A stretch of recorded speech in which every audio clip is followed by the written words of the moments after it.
Hey, what's up, Scott? Welcome here with Imagination Creation Films, and today, yeah, it's another van build extravaganza. That was really on cue. Yeah, extravaganza.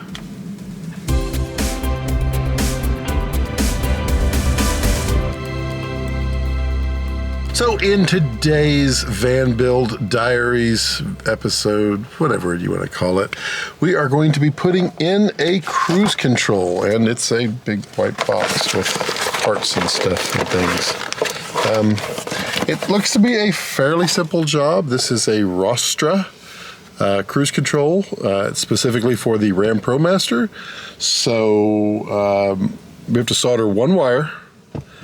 I don't know why you have to solder that wire, but we have to solder that one wire. I don't know why they can't just make an extra plug, but I guess they determined they couldn't.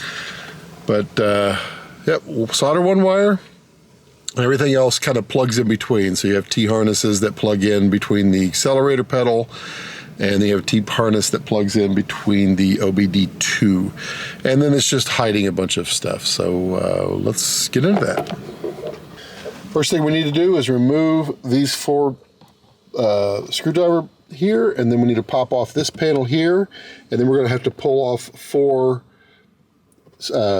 screws under this part right here. But before we do any of that, we need to disconnect the battery, which is right under here.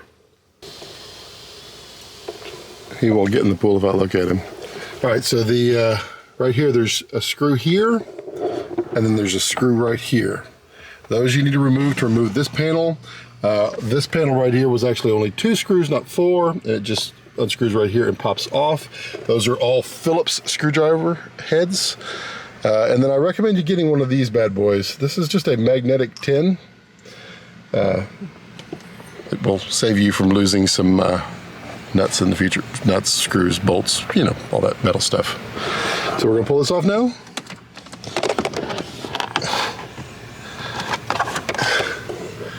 And then there's definitely one more right there. Gotta pull that one off. A couple of quick tips. Remember to put this back down, or if you drop a screw, it's, you know, gone. Also, use the opportunity to clean out any leftover cashews that the former owner seemed to have deposited. Yeah, gross. Also, when removing these are an Allen wrench, and it is a 3mm Allen wrench. So save yourself the time, get the 3mm. Yeah. It's kind of hard to see, but right here, there's a brown connector. It happens to mount with this one right here. So we gotta pull it off, and then put the new one on. So you pull it out, lift it up, and then we're going to connect the other one in. Next, we got to remove the OBD2 connector, which is right here, and I already have something plugged in. This is for my data link, but we're going to just unplug this, put the new one in its place, and then just patch it through. Next, right here under the ignition switch, where the key goes in, there's a pull on either side, and you can pull out this ignition wire. And we are looking for one wire, and that is this red stripe with the blue, not the other one. And so we're going to need to solder. We have to solder on the red power wire. They say if you don't solder it on, no warranty. So solder it. All right, got it soldered really badly, but I got it soldered. And then if you don't have heat shrink, which I did, but it already shrunk. There was not a lot of room in there. So put on a liberal amount of quality electrical tape. You don't want to mess with your ignition wire. And then just go ahead and plug it back in. Next, we're going to hook up the pedestal, and then we'll test the whole system. Always test before you put it all back together, because you know.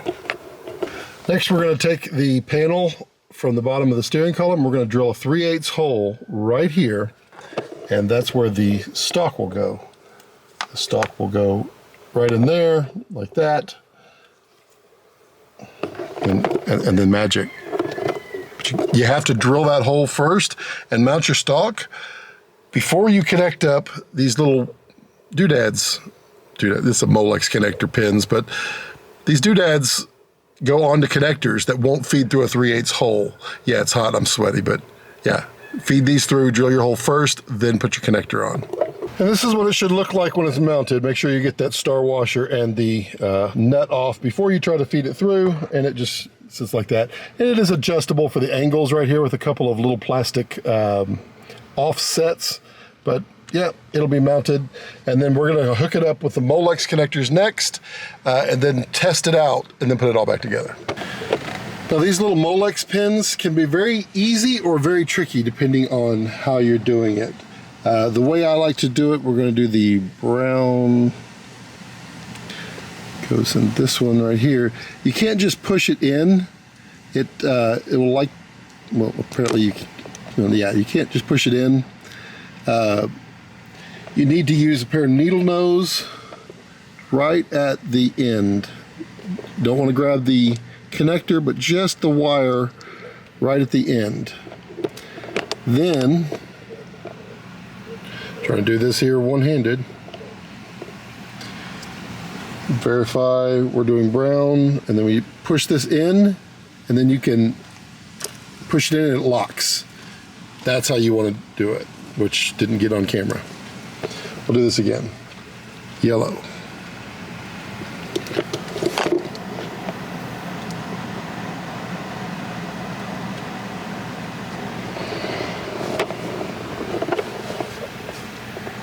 Okay, so we're going to get the yellow. The yellow goes in next. See, I'm at the end of it.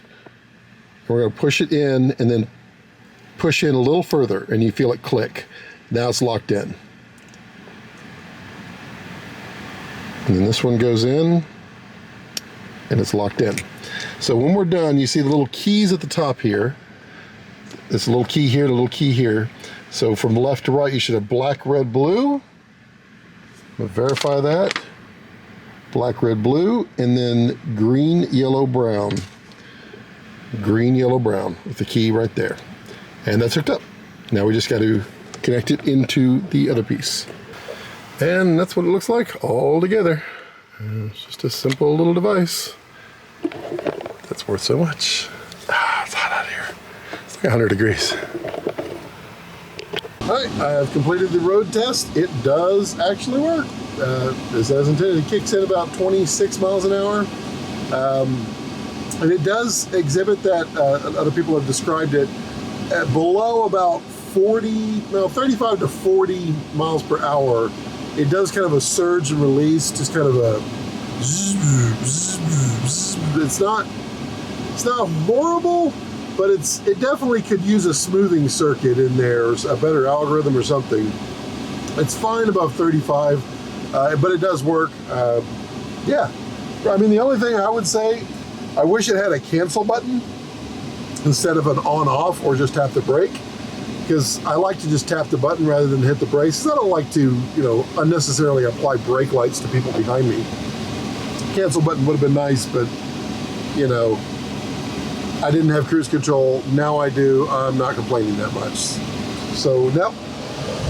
Just got to tuck all that up under there and use the cable ties that they provided, and yeah, we're good to go. Install complete. I hope the air condition is not messing with this too much. It probably is. But as always, if you have any questions or comments, put them down below. I'm an open book. Just refer down below and ask me questions, and we'll continue the van guide. And those of you who aren't here for the van builds, yeah, I get it.